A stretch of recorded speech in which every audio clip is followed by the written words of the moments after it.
जय बाबा नीम करौली महाराज की बाबा की कृपा सब पर बरसती रही। आज आप सभी को हम श्री नीम करौली बाबा के चमत्कारी चरणों के बारे में बताने जा रहे हैं। महाराज जी के चरणों में एक ऐसा रहस्य छुपा था जो हम सभी उससे अनभिज्ञ रह गए। आज उसके बारे में कुछ बहुत ही खूबसूरत बातें हम आप सभी को बताना चाहते हैं। आप सभी लोग जानते हैं कि महाराज जी अक्सर कई चमत्कार कर दिया करते थे और हम सभी वक्त लोग देखते रह जाते थे कि चमत्कार क्या हुआ। लेकिन आज इस वीडियो में हम आपको जो चमत्कार बताने जा रहे हैं उस चमत्कार को सुनकर आप सभी हैरान रह जाएंगे। तो बिना देर कर इस वीडियो को यहीं शुरू करते हैं। जब तक के लिए जय बाबा नीम करौली महाराज की जय। आप इस महाराज जी के चैनल पर वीडियो तो देखते हैं पर सब्सक्राइब नहीं करते। कृपया करके इस चैनल को सब्सक्राइब करें जिससे इस महाराज जी के परिवार के सदस्य बन सकें। चलिए इस वीडियो को यहीं शुरू करते हैं। यह बात उस जमाने की है जिस समय टाइफाइड अपनी चरम सीमा पे था। इस बीमारी का कोई भी इलाज नहीं था। यही बीमारी रामपुर के एक इंस्पेक्टर महाराज जी के भक्त थे, उनकी एक बेटी को हो गई थी। वह बहुत ही ज़्यादा बीमार थी। वह केवल महाराज जी के दर्शन करना चाहती थी इस अपने अंतिम समय में। इस बीमारी के चलते इसका कुछ भी इलाज नहीं था। इसका एकमात्र इलाज ये था कि बीमार को खाना न दिया जाए। तो इसलिए उसके माता पिता ने उसे कई दिनों से खाना नहीं खिलाया था। उसका शरीर बहुत ही कमज़ोर हो चुका था और शरीर में बिल्कुल भी दम न बचने के कारण वह बिल्कुल मौत की कगार पर थी। वह केवल एक ख्वाहिश लिए जी रही थी, उसे महाराज जी के दर्शन करने थे। इसलिए उनके पिताजी ने महाराज जी की ओर नैनीताल के लिए पत्र भेजा। उस पत्र में सब कुछ लिख रहा था, लेकिन उस पत्र के नैनीताल पहुंचने के 4-5 दिन पहले ही महाराज जी सीधा रामपुर आ गए।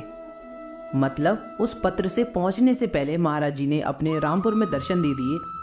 और जैसे ही महाराज जी उसके घर पे पहुंचे, उन्होंने गेट खटखटाया और तभी वह भक्त बाहर आए जो कि पुलिस इंस्पेक्टर थे। उन्हें महाराज जी के दर्शन हुए, वे तुरंत उनके चरणों में लेट गए और वे पूछते हैं कि महाराज जी आप इतनी जल्दी कैसे आ गए, कल ही तो मैंने पत्र डाला था। और तब महाराज जी हंसते हुए तुरंत अंदर चले गए और वह अंदर पहुंचकर कहने लगे, कहाँ है हमारी बेटी? हमारी बेटी को भूखा मार दिया? क्या चल रहा है ये? जल्दी मुझे खाना चाहिए, मुझे बहुत भूख लगी है। महाराज जी के शब्द सुनने के बाद जल्दी से घर में पकवान बनने लग गए, खाना बनने लगा। जैसी खाना आता है महाराज जी ने खाना खाना शुरू कर दिया उस बेटी के कमरे में जाकर।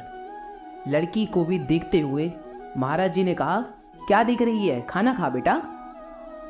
और जैसे ही महाराज जी ने ये शब्द बोले, सुनते ही लड़की एकदम से भाव विभोर हो गई और अपने इस कमजोर शरीर से गिरते पड़ते महाराज जी की तरफ पहुंची और उस प्लेट से खाना खाने के लिए तैयार हो गई।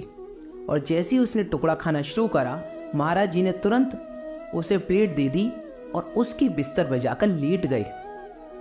वह लड़की खड़ी हो गई थी और महाराज जी उसके बिस्तर पर लेट गए। और कुछ ही देर बाद उन्होंने कहा, यहाँ से सब चले जाओ, मुझे आराम करना है, मैं बहुत थक गया हूँ। वो लड़की को उसके माता पिता कमरे से बाहर ले गए और कुछ ही देर बाद उस कमरे में महाराज जी अकेले लेटे रहे। उस बिस्तर पर महाराज जी लेटे रहे जिस बिस्तर पर वो बीमार लड़की लेटी रहती थी। उस कमरे में महाराज जी लेटे रहे और तकरीबन 1 घंटे तक महाराज जी उस कमरे में आराम से सोए। फिर कुछ देर बाद महाराज जी वहाँ से उठे और बिना कुछ कहे उस घर से अपने भक्तों के संग चल दिए। और कुछ ही दिनों के अंदर वह लड़की बिल्कुल तंदुरुस्त हो गई, बिल्कुल हष्ट पुष्ट हो गई और उसकी बीमारी पता नहीं कहाँ चली गई। ये महाराज जी ने ऐसा चमत्कार कर दिखाया, उसके माँ बाप के आंसू नहीं रुक रहे थे। उस बच्ची को नया जीवन मिला महाराज जी के इस खूबसूरत चमत्कार के द्वारा। ये केवल एक बात बन के रह गई कि महाराज जी उसके बिस्तर पर लेटे और सारी बीमारी हर के ले गए। यही बातें बनी रह जाती हैं जो कि हम आम इंसान सोचते रह जाते हैं। और महाराज जी ने ऐसा चमत्कार सभी लोगों के सामने कर दिया। सभी लोग देखते रह गए और उसके माँ बाप और उसकी बच्ची को एक नया जीवन मिला। अगर आप लोग भी चाहते हैं ऐसे चमत्कार आपके जीवन में हो तो कृपया महाराज जी की पूजा करें, उनके धाम जाएं या अपने घर में ही मंदिर में उनकी पूजा करें। जो कुछ भी परेशानी है उनकी तस्वीर के आगे बोल दीजिए, क्योंकि वे सारी तस्वीरों से सुनते हैं, सारी बातें वे जानते हैं, सब कुछ उन्हें पता है कि क्या हो रहा है उनके भक्त के जीवन के अंदर। तो जो कुछ भी परेशानी आप बोल दीजिए, सारी परेशानी वे हर लेंगे। वह तारनहार है, वो सबको इस जीवन से तार देते हैं। तो आज की वीडियो को बस यहीं ख़त्म करते हैं और फिर मिलेंगे किसी और नए किस्से के साथ। जब तक के लिए जय बाबा नीम करौली महाराज की जय। बाबा की कृपा सब पर बरसती रहे। अगर आप ये वीडियो YouTube पर देख रहे हैं तो प्लीज़ चैनल को सब्सक्राइब करें, और अगर आप इस वीडियो को Facebook पर देख रहे हैं तो कृपया करके चैनल को फॉलो करें और बाबा के इस पेज को लाइक करें, जिससे आपको रोज़ वीडियो बाबा की मिलती रहे करेंगी। जब तक के लिए जय बाबा नीम करौली महाराज की जय।